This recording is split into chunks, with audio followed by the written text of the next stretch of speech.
نحمده ونصلي على رسوله الكريم اما بعد۔ زکوٰۃ اسلام کی بنیادی تعلیمات میں ایمان اور نماز کے بعد زکوٰۃ کا درجہ ہے۔ اسلام کا تیسرا رکن ہے۔ قرآن مجید میں 20 جگہ نماز کے ساتھ ساتھ زکوٰۃ کی تاکید کی گئی ہے۔ ارشاد باری تعالیٰ ہے اقیموا الصلاۃ وآتوا الزکاۃ، یعنی نماز قائم کرو اور زکوٰۃ دیا کرو، اور زکوٰۃ نہ دینے کو مشرکوں اور کافروں کی صفت بتلایا گیا ہے۔ ارشاد باری تعالیٰ ہے وَوَيْلٌ لِّلْمُشْرِكِينَ الَّذِينَ لَا يُؤْمِنُونَ الزَّكَاةَ وَهُمْ بِالْآخِرَةِ هُمْ کافرون۔ سورہ فصلت آیت نمبر 14۔ ان مشرکوں کے لیے بڑی خرابی ہے جو زکوٰۃ ادا نہیں کرتے اور وہ آخرت کے منکر ہیں۔ مختلف آیتوں اور حدیثوں میں زکوٰۃ نہ دینے والوں کے لیے سخت قسم کے عذابوں کا ذکر آیا ہے اور زکوٰۃ دینے پر بڑا ثواب اور بڑے فضائل بیان کیے گئے ہیں۔ سورہ بقرہ کی آیت میں زکوٰۃ اور صدقہ دینے والوں کے لیے اللہ تعالیٰ کی طرف سے 3 وعدے فرمائے گئے ہیں۔ ایک یہ کہ جتنا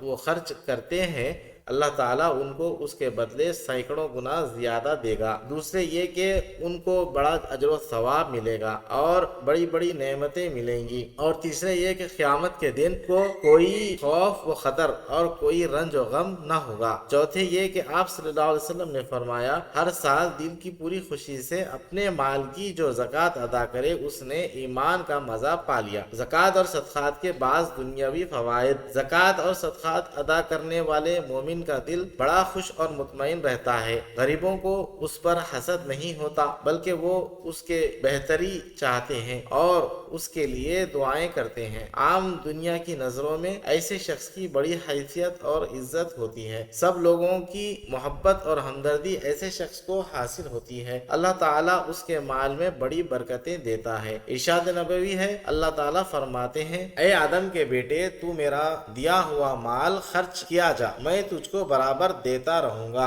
ایک دوسری حدیث میں ہے میں اس پر قسم کھا سکتا ہوں کہ صدقہ کرنے کی وجہ سے کوئی شخص غریب اور مفلس نہ ہوگا۔ اللہ تعالی ہم کو ان ارشادات پر حقیقی ایمان و یقین نصیب فرمائے اور ذوق و شوق کے ساتھ عمل کی توفیق عطا فرمائے۔ آمین۔ وآخر دعوانا الحمدللہ رب العالمین۔